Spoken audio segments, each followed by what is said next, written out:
Hello everybody, this is Ryan, also known as MrMightyMcD, and this is our first look at DMC, also known as Devil May Cry, the new reimagining of the classic hack and slash series featuring Dante, which was originally developed by Capcom but is now developed by Ninja Theory, the producers of Enslaved and Heavenly Sword. The demo is 1.3 gigabytes, and within that demo you'll get a chance to try out two missions, the first being an actual mission where you take part in moving through a corrupting world, fighting your way through enemies, whilst the latter is a boss battle. You get the option to choose from 3 different difficulty settings, with a fourth harder one being unlocked once you completed both missions titled Son of Sparta. The demo is slightly disappointing as the demo has been showcased before and it's basically the same demo from Eurogamer, which I tried out a few months ago, but nevertheless it's still very fun. Ah, come on! Before you jump into the game, I must say the loading times can be quite long, but the loading screen itself is really cool.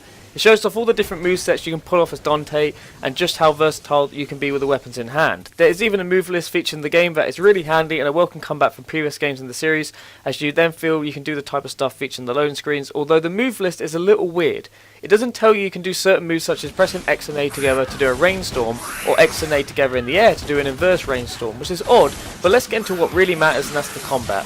I must say, DMC fans, don't worry, because this really does feel like Devil May Cry, even though it's a different developer, but expect a few changes. You now have 2 sets of powers, Angel and Demon, which both have their strengths and weaknesses and are associated with each of the trigger buttons, with Angel being on the left and Devil being on the right. You'll have to hold said trigger and press either Y, X or B to do a corresponding type move, for example being that holding RT and pressing X will pull the enemy towards you, whilst holding LT and pressing X will pull you towards the enemy.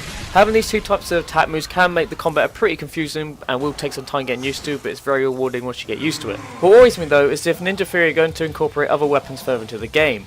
If we are stuck with 2 axes, one being Angel, one being Demon, and our good old Rebellion as melee weapons, then that could be quite disappointing, as I already found a lack of weapons in DMC 4 compared to that of DMC 3, where you have the electric guitar and stuff like that. One thing that might put off some players as well with the combat is what everything is assigned to. The gun is associated with the X button, whilst fans of other hack and slash games or even fighting games might see X as a light attack and Y as a heavy attack. DMC does this differently, and it isn't necessarily a bad difference in control mapping, but it can confuse some.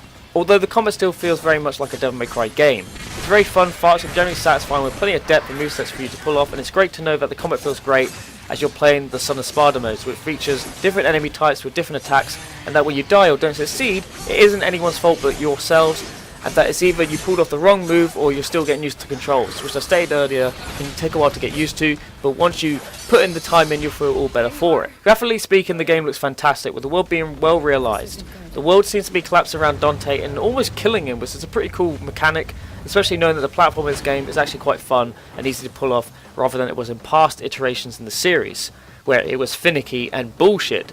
But it's unsure how much this gimmick of the world collapsing and trying to get Dante is going to be part of the game. If it's throughout the entirety of the game, it's probably going to get old very fast, but if it's just for a level or 2 such as this, I think it's going to be a pretty cool idea. One of the things that has to be said about this new Devil May Cry title is that it appears to be less to do with the graphics themselves and more to do with the style direction DMC has overtaken that has divided fans. I remember the first reveal of this game, Dante was smoking, his hair was different, his eyes were different, and he really did look like an emo, and just the sheer amount of dislikes and hate from fans against the video was unreal. The style might put off some with its theme, the enemy designs, and of course the look of Dante, but I don't think it looks half that bad. If it was continuing from what it was like in the first trailer, then yes, I think this would have looked bad, but Ninja Theory seem to respect the fans, and during the development have made a good enough set of changes that it still looks like Devil May Cry, although it's a little different. Although still to some, Dante looks like an emo kid with a bad haircut, dress style, and is nothing on the original Dante. And whilst I agree with the latter, Dante is still Dante in essence. He is not emo like some people put him out to be, and I think the look of Dante is fine. It isn't as good as the original, and he looks more human rather than the half demon, half human hybrid he looked in the previous games, but I still think he looks fine. He's still cocky, and it's nice to see that. But one thing that might piss off fans is the fact that Dante has white hair in his Devil Trigger mode. Why does Dante have white hair in his Devil Trigger mode? I don't know. I was all over the whole look of Dante, I thought he looked fine and stuff, but then when I saw him as Devil Trigger mode, I instantly thought, bullshit. Why does he not have white hair all the time? Why does he not look like the old Dante? Why isn't his hair long? These are the kind of questions that started to pop in my mind, but I'm going to get over those, and I'm sure a lot of fans will eventually, if they do like the game, because I think this is going to be a pretty good game. The whole white hair fiasco thing with Dante kind of reminds me of how Sonic's eyes have turned from black to green. People complained about that, and that Sonic with green eyes has ruined Sonic games forever and all this bullshit. But anyway, enough with the Sonic references, let's get back to Devil May Cry. The voice acting and storytelling seems to be going in the right direction too. It's not as flashy as it seems, which saddens me, as some of the ridiculous moments of Devil May Cry were what made me fall in love with the series, but I think a more serious story can still work here. It seems to be very well done too. All the little quotes Dante says are still intact, with a good example being how he refers to his pistols Ebony and Ivory as his girls, when destroying one of the demon shards. Nicely done, girls. Although he doesn't sound as quite dramatic. This party's getting crazy. Let's rock.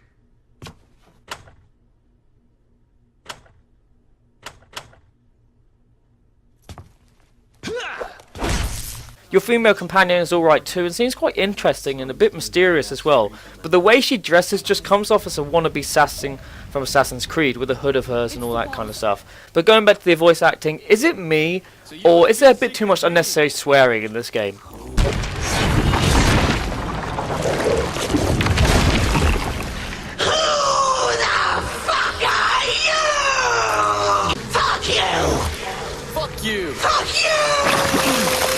Yeah, there probably is. With the boss battle especially, with the constant repeating exchange of fuck you, seems to be a bit weird in this game. Swearing does in general actually. Devil May Cry always had damn and even bitch, but it never had the actual sweary, you know, the F-bomb. It's kind of strange actually. Talking the boss battle, it's actually quite enjoyable with multiple sets of stages within the boss battle, and it keeps the rhythm of the game fast paced enough that it still feels like you're playing a Devil May Cry game. It's not necessarily hard, but it does repeat itself and drag on a little bit. The actual town mission against normal enemies is a blast as you swing enemies into the air, run against the collapsing world and find hidden challenge rooms along the way. It's a fun time, and DMC really is a fun time. From playing this demo, I really do believe Ninja Theory have done a stand-up job of making Devil May Cry, or DMC as they like to call it, still feel like a Devil May Cry game. The combat is fast and satisfying, you still feel like Dante, and that is great. It seems to be taking a more serious tone, and I think that can work and make DMC one of the most interesting games in the franchise yet. And it might even be one of the biggest sleeper hits in 2012 along with Locked Sleeping Dogs. Oh, how ironic. Sleeper hit, Sleeping Dogs, whatever. I'm actually being serious about this. I can't say all about the game because this is just a demo, but I think DMC is definitely worth a try. Even if you're not a fan of the series or hack and slash games, I think you should still give this a go. The controls can be confusing and a whole style might put off some, but don't let it, because this is going to be another great DMC game, I'm sure.